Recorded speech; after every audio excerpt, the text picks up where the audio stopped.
Em uma reunião de família, meus pais mencionaram casualmente que usariam a minha herança para pagar as dívidas do meu irmão. Eu simplesmente os deixei falar. Eles não faziam ideia de que eu já havia transferido todos os meus bens para um fundo fiduciário intocável por eles. Obrigado por estar aqui comigo hoje. Espero que você esteja tendo um dia maravilhoso, onde quer que esteja. Eu adoraria se você pudesse comentar de qual cidade ou país está assistindo e que horas são aí. Agora, vamos começar nossa história juntos. O cheiro de livros antigos e poeira no meu canto tranquilo da casa era meu refúgio. Um contraste gritante com as celebrações barulhentas e frequentemente caóticas que sempre giravam em torno de Jason. Desde que consegui compreender a linguagem sutil dos gestos dos meus pais e as inflexões em suas vozes, eu soube qual era o meu papel. Eu era Michael o sensato, o responsável. Jason, meu irmão mais velho 3 anos, era o menino de ouro. O sonhador encantador, aquele cujo potencial parecia estar sempre logo ali, na próxima esquina mas perpetuamente fora de alcance. Enquanto meus pais elogiavam minhas conquistas acadêmicas, seus olhos brilhavam ainda mais quando Jason contava seu novo plano mirabolante. Sua voz transbordava uma empolgação quase palpável, mesmo que baseada em nada. Minha vida depois da faculdade virou uma corda bamba entre minhas próprias ambições e a constante gravidade das necessidades da minha família. Aceitei turnos extras no escritório de contabilidade, morando num apartamento minúsculo que sempre cheirava a miojo e café requentado. Meus móveis eram de segunda mão, minhas roupas práticas, e vida social, um luxo que eu não podia me dar. Por quê?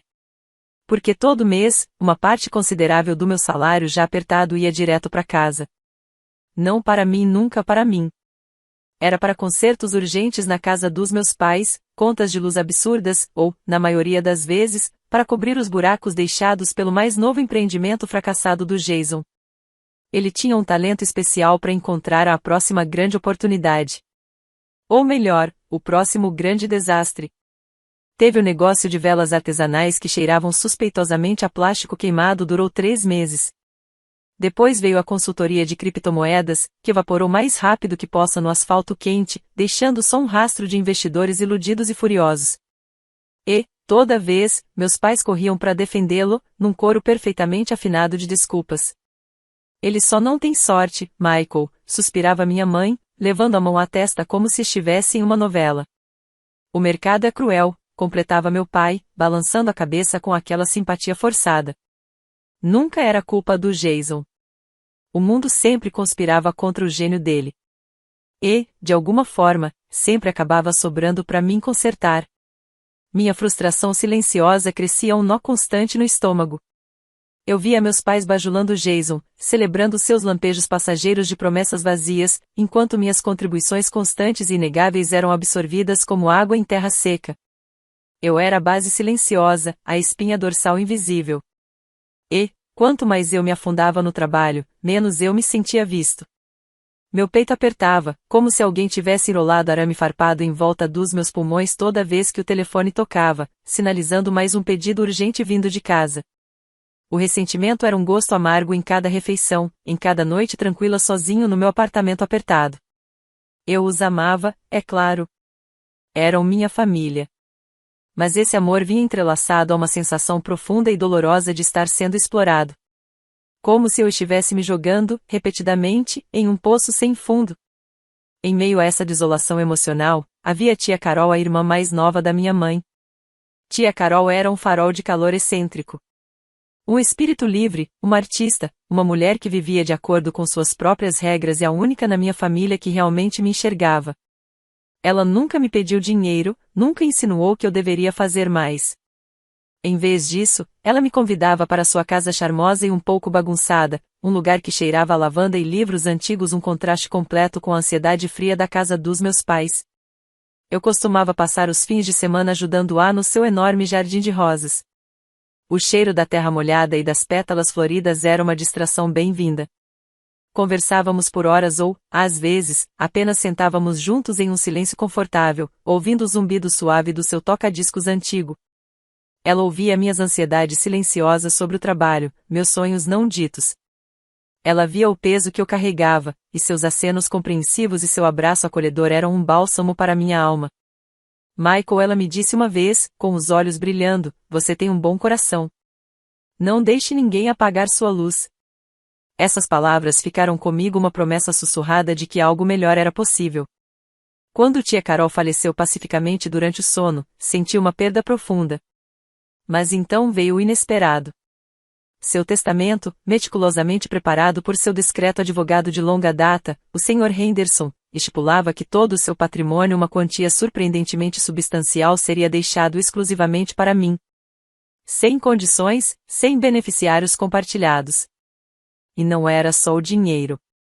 Era um sussurro de reconhecimento. Um agradecimento silencioso da única pessoa que realmente entendia o fardo que eu carregava. Soava como um abraço contido, uma afirmação serena de que, pelo menos para alguém, eu era visto. A notícia da herança, no entanto, se espalhou rapidamente pelos corredores da fofoca familiar e chegou aos meus pais com uma velocidade assustadora. Os parabéns iniciais deles soaram estranhamente vazios. Seus olhos se moviam nervosamente entre mim e os documentos legais. E logo começaram as indiretas. Miguel, minha mãe começou, com aquele tom doce e melado, você sabe o quanto a gente aprecia tudo o que você tem feito pelo Jason. É uma verdadeira bênção. Esse dinheiro é para todos nós, dizia minha mãe, com um sorriso que não alcançava os olhos. Sim, filho. Somos uma família. Compartilhamos nossos recursos, completava meu pai, com aquela voz suave e ensaiada. Eu apenas assenti. Claro. Era só o jeito deles. Disse a mim mesmo que uma vida inteira de manipulações sutis havia me treinado para interpretar tudo como um tipo distorcido de solidariedade familiar.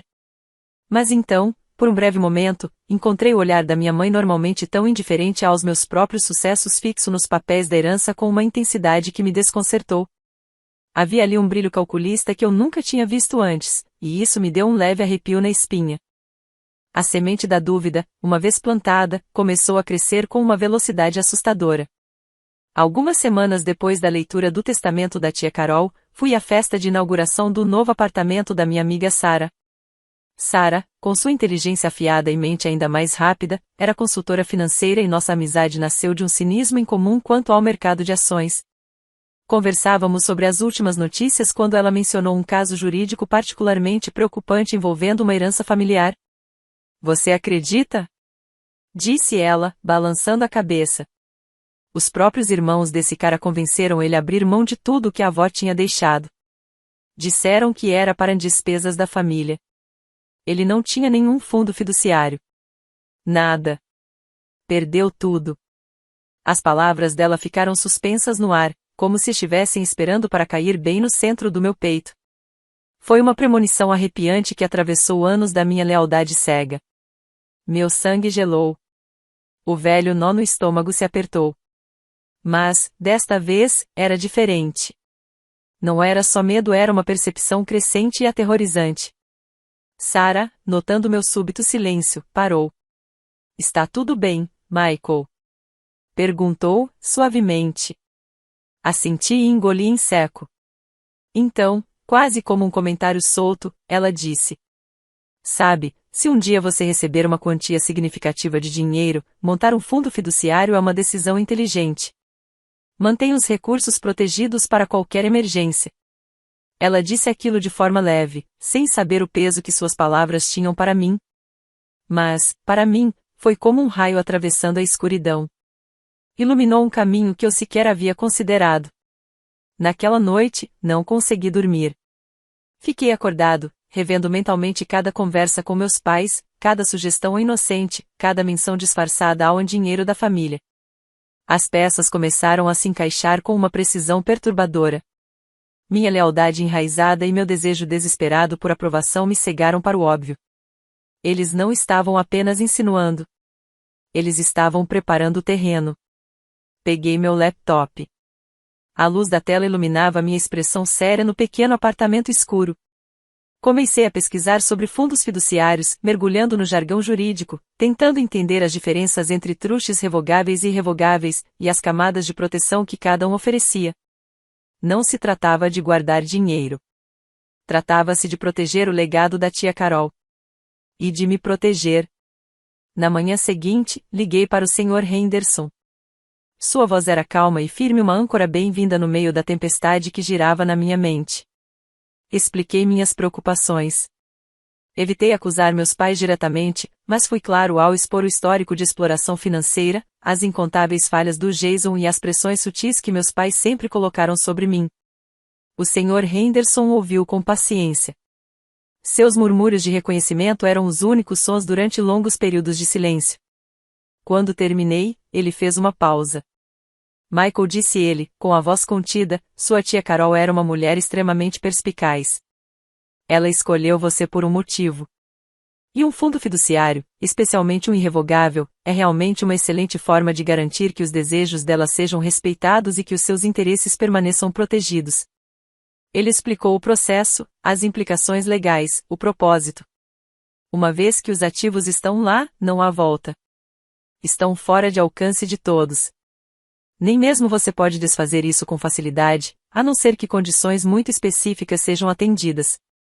É como uma fortaleza. Seus olhos, geralmente calmos, tinham agora um brilho sutil de compreensão, um reconhecimento silencioso de uma dinâmica familiar que eu nunca tivera coragem de expressar em voz alta.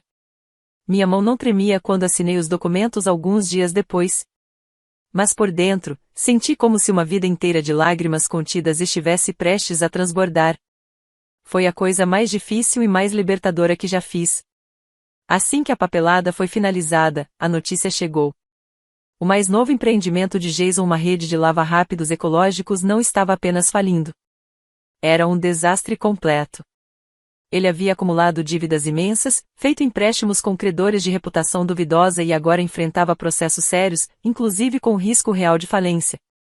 O buraco financeiro era imenso, muito maior do que qualquer um de seus fracassos anteriores. O medo familiar apertou meu estômago. Mas, desta vez, algo dentro de mim era diferente. Misturado ao pânico, havia uma resolução estranha. Um fogo silencioso. Os telefonemas começaram imediatamente. Minha mãe, com a voz tensa e trêmula, falou sobre o colapso emocional de Jason. Meu pai, sempre tão contido, parecia realmente abalado. Eles aumentaram o tom emocional, pintando Jason como uma vítima das circunstâncias, um homem bom arrastado por forças maiores. Sangue é mais espesso que água, Michael, disse minha mãe, com a voz carregada de uma preocupação tão ensaiada quanto falsa. Ele é seu irmão. Só você pode salvá-lo agora. Sua tia Carol com certeza gostaria que você ajudasse a família. Ela não mencionou diretamente a herança, mas a sugestão estava ali, densa no ar como uma névoa tóxica. Eu escutava, o rosto neutro, inexpressivo. Por dentro, minha mente girava entre uma culpa antiga e uma nova e firme certeza. Então veio o e-mail da minha mãe. Inesperadamente formal. O assunto do e-mail direto, quase frio, assunto familiar urgente. Reunião necessária. Exigia minha presença na casa da família naquele domingo à tarde. Sem calor. Sem cumprimento. Apenas uma ordem seca. Li e reli. E soube de imediato, era uma emboscada. A casa onde cresci de repente me pareceu um território hostil. Cada foto pendurada na parede, uma acusação silenciosa. Confirmei minha presença com a mesma calma com que assinará os papéis. Minha expressão inabalável. Minha cara de pôquer no lugar. Eu estava pronto. O domingo chegou envolto em um sol traiçoeiro de final de outono.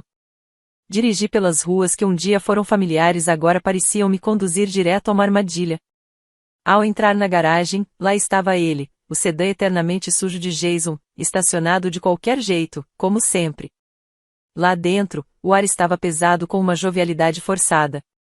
O perfume enjoativo do melhor assado dominical da minha mãe competia com um cheiro mais sutil e muito mais incômodo de ansiedade velha e mal disfarçada. Meus pais estavam excessivamente gentis. Sorrisos largos demais, olhos inquietos, evitando contato visual direto por mais de alguns segundos. Jason estava afundado no sofá, com uma expressão de desconforto que parecia cuidadosamente ensaiada, mas com um brilho nos olhos de expectativa como uma criança esperando por um doce prometido.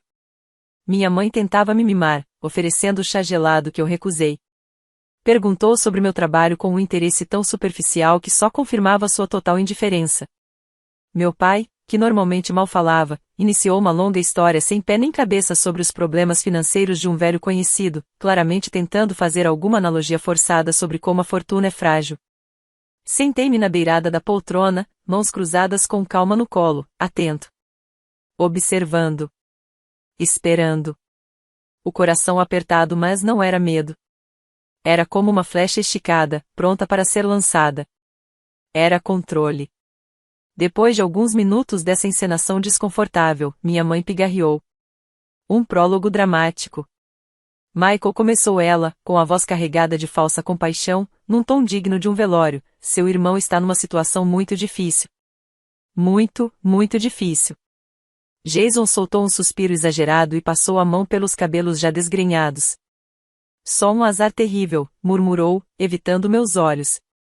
Meu pai entrou na conversa, adotando uma voz solene e grave. Sim, filho. E nós estivemos conversando. Sua tia Carol, que Deus a tenha, sempre foi tão generosa. Ela amava a família, e sabemos, no fundo, que ela teria querido que ajudássemos Jason. Ele fez uma pausa calculada, esperando minha aprovação. Esperando que eu acenasse, concordasse, cedesse. Foi então que veio o golpe. Minha mãe se inclinou para a frente, a voz descendo para um sussurro conspiratório como se estivesse revelando um segredo de Estado. Então, decidimos usar a sua herança para quitar as dívidas dele. Falou isso como se estivesse comentando o cardápio do jantar. Fria. Casual. Desdenhosa.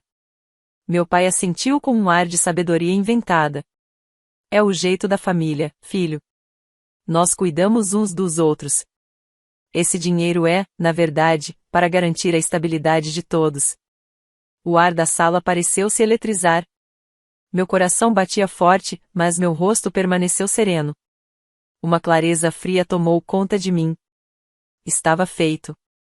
A linha havia sido cruzada. Eles achavam que me tinham. Que eu simplesmente cederia, por hábito. Por culpa. Por medo. Assenti com a cabeça. Um movimento pequeno, quase imperceptível, mas suficiente. Vi em seus rostos a interpretação errada, eles acreditaram que era aceitação. Uma onda de alívio os envolveu. Sorrisos se alargaram. Jason soltou um suspiro de alívio. Meus pais pareciam inchados de satisfação. Eles achavam que tinham vencido. Mas não faziam ideia. Eles não sabiam que eu já havia transferido toda a herança para um fundo fiduciário inacessível. Blindado. Intocável. Deixei que falassem. Que se regozijassem por dias com uma vitória que nunca existiu. Começaram a ligar para os credores de Jason. Discutiram quanto iriam usar da minha herança. Minha mãe chegou a mencionar um jantar comemorativo, um banquete de união familiar. Deixei meu telefone no silencioso. Ignorei mensagens, chamadas, planos. Cada sorriso meu era uma máscara. Cada sim, uma mentira cuidadosamente lapidada. O cheiro da arrogância deles, da ignorância satisfeita, era quase inebriante. Foi então que as rachaduras começaram a surgir. O primeiro telefonema não foi para mim, foi para os meus pais. Um credor, confuso, informava que os fundos que esperavam receber da herança de Michael simplesmente não estavam disponíveis. Logo veio outro telefonema. E mais outro. Meus pais, inicialmente apenas perplexos, logo mergulharam no pânico. Tentaram acessar o dinheiro da minha suposta conta, apenas para se deparar com atendentes bancários educados, porém firmes, explicando os entraves legais e as camadas de proteção envolvidas em um fundo fiduciário irrevogável e privado. A fachada de controle deles, cuidadosamente montada por anos, começou a desmoronar lenta e dolorosamente, pedaço por pedaço. Os telefonemas que me faziam se tornaram frenéticos. Depois, passaram a ser acusatórios. O que você fez, Michael? Gritou minha mãe, a voz estridente e desgastada pela frustração. Esse é o dinheiro da nossa família. Como pôde nos trair assim? Meu pai, sempre tão contido, gaguejou de raiva. Moleque egoísta e ingrato. Depois de tudo que fizemos por você? Começaram as manipulações emocionais. Gaslighting. Culpa. Acusações de deslealdade me atingindo como uma onda tóxica. Suas vozes, antes doces e dissimuladas, agora soavam cruéis e desesperadas como o rugido de feras encurraladas. Finalmente, atendi uma das ligações. Minha voz estava calma, fria, controlada. Um contraste gritante com a histeria do outro lado da linha. É a minha herança, declarei, cada palavra medida, firme. Ela está protegida por um fundo irrevogável. Legalmente intocável. A tia Carol me designou como o único beneficiário. Expliquei, com paciência impessoal, os termos legais, a proteção envolvida, a natureza definitiva do acordo. Silêncio. Do outro lado da linha, um silêncio ensurdecedor. O som cru de expectativa se partindo. Foi então que ouvi um suspiro preso e sufocado da minha mãe. O silêncio carregado de raiva do meu pai. Jason, por outro lado, explodiu. Sua fúria virou veneno. Mensagens e ligações recheadas de ódio começaram a chover sobre mim. Você está arruinando a minha vida, Michael. Ele berrava, a voz embargada por puro vitimismo. Você sempre me odiou. Logo em seguida veio o exílio silencioso. Fui sumariamente excluído dos grupos de mensagens da família. Ignorado num convite para uma reunião familiar que, desta vez, aconteceria sem mim mas com todos os outros. Comecei a ver fotos postadas nas redes sociais, rostos sorridentes ao redor da mesa. Sem mim. Recortes digitais perfeitos de uma nova realidade na qual eu não existia mais. Vi uma foto onde eu havia sido literalmente cortado. Meus dedos tremiam tanto que deixei o celular cair no chão. Por um momento, a dor antiga abriu-se em mim. Aquela velha ferida de rejeição, de abandono. Mas logo depois, algo mais forte se enraizou, uma resolução fria. Clara. Inabalável. Era isso. Na tentativa desesperada de me dobrar, meus pais ameaçaram me processar. Contrataram um advogado arrogante, porém visivelmente despreparado que me enviou uma carta intimidatória exigindo a liberação dos fundos. Eles ainda acreditavam que podiam me pressionar. Que eu cederia. Como sempre. Mas estavam prestes a descobrir o quanto estavam enganados. A ameaça judicial era um rugido oco. Mas, mesmo assim, eu sabia, precisava enfrentá-la de frente. O Sr. Henderson, meu advogado calmo, firme, impenetrável, começou a preparar minha defesa. Ele era metódico, sereno, uma fortaleza firme em meio à tempestade crescente de acusações e manipulações dos meus pais. Enquanto reuníamos documentos, revisando minuciosamente cada papel relacionado ao espólio da tia Carol, uma lembrança antiga veio à tona. Algo que ela havia dito anos atrás, de forma quase casual, que as finanças dela haviam ficado um pouco confusas depois que meus pais começaram a ajudá-la com a parte administrativa. Na época, não dei importância. Mas agora, com tudo o que estava acontecendo, uma fagulha de desconfiança acendeu dentro de mim. Sr. Henderson, perguntei com cautela, o senhor acha possível que meus pais tenham influenciado financeiramente a tia Carol antes que ela redigisse seu testamento final? Ele fez uma pausa. O olhar se tornou pensativo, calculista. Influenciar é uma palavra delicada, Michael, mas não faria mal nenhum investigar um pouco mais a fundo. Revisar registros bancários antigos, talvez até correspondências pessoais. Tua tia, apesar de parecer distraída às vezes, era bastante meticulosa. No fim de semana seguinte, fui até a casa da tia Carol. O lugar ainda tinha aquele cheiro suave de lavanda e livros antigos, uma memória viva da presença gentil dela. Comecei a vasculhar com método, gavetas, pastas, caixas esquecidas nos armários. Tudo em busca de algo que pudesse confirmar minhas suspeitas. Foi quando encontrei, escondido no fundo de um baú de cedro sob uma pilha de lençóis bordados, um pequeno caderno de couro. Não era um diário comum, era um tipo de livro-caixa. Cada página registrava com precisão os gastos, investimentos e até doações menores que ela havia feito ao longo dos anos. E ali estava. Lançamentos de cerca de 10 anos atrás mostravam saques expressivos de suas contas poupança muito além do padrão de despesas dela. Ao lado de algumas dessas anotações, bilhetes enigmáticos, fundos para Robert e Susan, investimento familiar, retorno garantido. Palavras deles, não dela. Meu sangue gelou. Não era só a minha herança em jogo. Aquilo revelava um padrão antigo e claro de fraude. Havia extratos bancários anexados no próprio caderno, comprovando transferências grandes direto para a conta conjunta dos meus pais. Nos documentos, estavam descritas como pagamento de empréstimo ou a pensão familiar. Mas as anotações da tia Carol, escritas com sua caligrafia elegante, diziam outra coisa. Ela fora convencida manipulada a deixar que meus pais administrassem parte de suas economias pessoais. Eles prometeram investir o dinheiro para ela. Prometeram retorno. Enquanto isso, desviavam somas consideráveis para uso próprio. Eles a haviam enganado. A tia Carol confiara neles. E eles se aproveitaram. Aquilo era típico deles, manipulação financeira cuidadosamente disfarçada de cuidado e altruísmo familiar. A verdade me atingiu como um soco seco no estômago.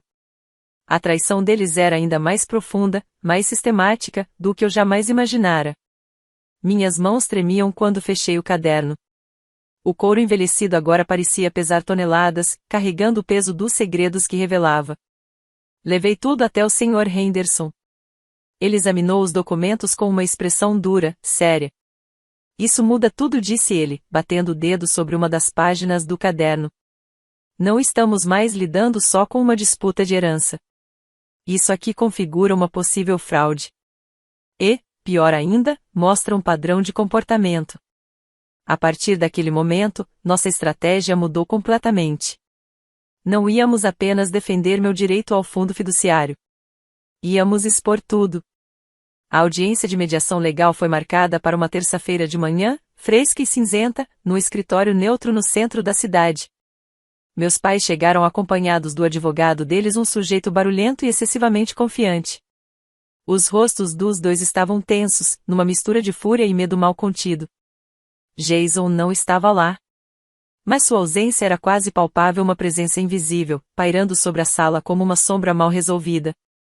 O advogado deles, Sr. Thompson, iniciou com um discurso dramático sobre deveres familiares e a suposta obrigação moral em que eu teria de sustentar meu irmão.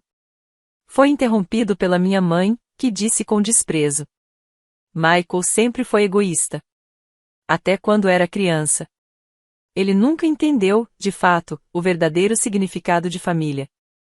A voz dele, normalmente dura e autoritária, agora soava desesperada como unhas arranhando um quadro negro. Foi então que o Sr. Henderson, com sua calma característica e precisão cirúrgica, colocou os documentos sobre a mesa. Mas ele não apresentou apenas os papéis do fundo fiduciário. Ele trouxe também o diário da tia Carol, os extratos bancários, e as evidências meticulosamente cruzadas que mostravam como meus pais haviam desviado o dinheiro dela anos antes. Senhor e senhora Davis, disse o Sr. Henderson, sua voz cortando o ar carregado da sala, já que estamos aqui para discutir a herança do Sr. Michael Davis, é necessário trazer à tona estas transações, que sugerem uma apropriação indébita relevante de fundos pertencentes à Sra. Carol Davis. Os registros indicam que os valores foram disfarçados como investimentos administrados por vocês. O ambiente ficou eletrizante. Os rostos dos meus pais se transformaram em máscaras grotescas de choque e indignação. Fúria, culpa e pânico começavam a emergir como rachaduras numa fachada prestes a ruir. Minha mãe soltou um som sufocado e rouco. Meu pai ficou vermelho, os maxilares cerrados, os olhos arregalados de incredulidade. O advogado deles, o Sr. Thompson, aquele mesmo que havia entrado confiante e tagarela, parecia completamente desnorteado e estava claro que haviam escondido aquilo dele. Isso é um absurdo! Gritou minha mãe, recuperando a voz. Isso é uma mentira. Estão tentando nos destruir. As evidências mostram o contrário, retruquei, com a voz firme, serena. Esses são os registros da própria tia Carol. Ela confiou em vocês. E vocês a traíram. O silêncio que se seguiu foi ensurdecedor. Um peso denso pairou sobre a sala, o peso de uma verdade impossível de ignorar. A fachada social cuidadosamente construída por eles, o verniz de uma família unida e respeitável, se despedaçava ali mesmo, diante de testemunhas. A ameaça de um processo contra mim evaporou no ar. O foco da questão agora era inteiramente sobre eles. O Sr. Henderson foi direto: se eles tentassem qualquer ação legal contra minha herança, nós abriríamos um processo formal por fraude contra a tia Carol. A postura deles desabou. A arrogância sumiu, substituída por súplicas. Um patético por favor escapou dos lábios da minha mãe. Tentaram negociar, depois implorar. A dignidade deles foi se esvaindo a cada tentativa falha de controlar a situação. Mas eu já tinha decidido. Todos os anos de ressentimento calado, as décadas de invisibilidade e manipulação, tinham se solidificado dentro de mim como uma rocha. Não há mais nada a ser dito, declarei, levantando-me. O dinheiro que está no fundo permanecerá lá. Intocado. E o que vocês fizeram com a tia Carol, isso é responsabilidade de vocês. A notícia do que havia acontecido não se espalhou por manchetes sensacionalistas ou postagens escandalosas nas redes sociais. Espalhou-se em silêncio. Como onda suave se propagando num lago calmo. O Sr. Henderson informou discretamente o executor do testamento da tia Carol e alguns parentes distantes que constavam em versões anteriores do documento. A verdade, respaldada por provas incontestáveis, começou a se infiltrar nos círculos da família e da sociedade, como uma maré inevitável. Eu não precisei dizer uma palavra. Os documentos falavam por si. Os sussurros se tornaram conversas. Os olhares de pena que antes eu recebia foram substituídos por expressões de respeito, empatia e compreensão silenciosa. Alguns parentes, que inicialmente haviam ficado ao lado dos meus pais enganados pelo carisma encenado deles, começaram a se aproximar. Uns pediram desculpas discretamente. Outros compartilharam histórias próprias, lembranças antigas de manipulações semelhantes. Outros simplesmente se afastaram dos meus pais, não mais dispostos a alimentar a farsa que eles sustentaram por tanto tempo. O mito da família perfeita e unida, que eles construíram cuidadosamente ao longo dos anos, finalmente ruiu. Enquanto isso, Jason teve que encarar sozinho a própria ruína financeira. Sem os meus pais para resgatá-lo nem com dinheiro, nem com desculpas, ele se viu verdadeiramente só. Seus apelos desesperados por ajuda e seus acessos de raiva gradualmente deram lugar a um silêncio amargo. Ele se tornou um fantasma, vagando pelas bordas da própria miséria, consequência direta de suas escolhas. Nunca reconheceu o papel que desempenhou na dinâmica tóxica da nossa família, nem se desculpou pelas incontáveis falhas que cometeu. Ele simplesmente desapareceu da minha vida, engolido pelas repercussões dos próprios atos. O resultado disso tudo foi um coquetel inesperado de tristeza e uma liberdade quase embriagante. Lamentei a perda da família que pensei ter aquela versão idealizada de pais que amavam os dois filhos igualmente. Mas o arame farpado que envolvia meus pulmões, apertando a cada ano que passava, finalmente se soltou. Pela primeira vez em muito tempo, pude respirar fundo. A ansiedade constante, que me acompanhava em silêncio há décadas, começou a se dissolver. No lugar dela, surgiu uma calma serena, um espaço novo dentro de mim onde antes havia apenas tensão. Passei a investir conscientemente no meu próprio bem-estar. Retomei hobbies que havia deixado de lado por anos. Voltei a caminhar por parques nacionais, inspirando o cheiro dos pinheiros, da terra molhada após a chuva, sentindo a vida em cada respiração. Comecei a fazer aulas de culinária, descobrindo novos sabores, aprendendo a preparar refeições deliciosas só para mim não por obrigação, mas por prazer. Descobri alegria no simples ato de me nutrir. Saboreei lentamente uma xícara de café bem feito numa manhã silenciosa, sem pressa, sem o peso sufocante das expectativas não ditas. Ouvi minha própria risada sem culpa, sem censura soar pela casa. A princípio, me soou estranha. Depois, maravilhosamente familiar. Minha conexão com Sarah se aprofundou. Ela se tornou uma verdadeira confidente. Mais do que minha consultora financeira, ela era agora uma amiga. Passávamos horas conversando sobre limites saudáveis, autoestima e os labirintos das famílias disfuncionais. Ela validava meus sentimentos, lembrando-me que minha história não era única e que proteger a mim mesmo não era egoísmo, era sobrevivência. Também me aproximei de parentes distantes, alguns também marcados pelas manipulações dos meus pais, outros simplesmente oferecendo apoio genuíno. Eles se tornaram minha família escolhida. Pessoas que compartilhavam comigo valores fundamentais, integridade, respeito e conexão autêntica, não apenas laços de sangue. Foi assim que aprendi, finalmente, que família não se define pelo DNA. Família é respeito. É amor. É honestidade. É quem escolhe ficar e quem você escolhe manter por perto. Era um vínculo forjado em valores compartilhados, não em DNA compartilhado. Minha vida começou a florescer. A herança da tia Carol, segura em sua confiança, me permitiu seguir uma nova carreira, uma que se alinhava com minhas paixões, e não apenas com a necessidade de ganhar dinheiro para os outros. Comecei uma pequena empresa de consultoria, focada em ajudar artistas independentes a administrar suas finanças. Uma homenagem discreta ao espírito criativo da tia Carol. O trabalho era gratificante, meus clientes ficavam gratos e, pela primeira vez, meus esforços pareciam realmente meus. Muitas vezes penso na tia Carol. Tenho uma foto dela emoldurada na minha mesa. Seus olhos travessos brilhavam e havia um leve sorriso em seus lábios. Ela se foi, mas sua sabedoria e seu desafio silencioso ao comum continuaram vivos através de mim. Sua herança não era apenas dinheiro. Foi o catalisador da minha libertação. A chave que abriu as correntes do meu passado. A casa, cheia do cheiro de tinta fresca e de novos começos, finalmente parecia minha. Não era a casa da minha infância, repleta dos fantasmas de expectativa e traição, mas um santuário, um lugar onde eu podia simplesmente ser eu mesma, sem peso, onde encontrei paz. Não um final perfeito de conto de fadas, mas uma tranquilidade autêntica e difícil. As cicatrizes permaneceram, linhas tênues na minha alma, mas serviam como lembretes, não como algemas. Eles pensaram que poderiam tomar o que era meu. Mas o que eles realmente conquistaram foi sua própria credibilidade, sua própria posição, seus próprios filhos. E nisso encontrei minha liberdade. O que família realmente significa para você? Você já precisou traçar uma linha na areia para proteger a si mesmo e sua paz? Compartilhe sua história abaixo.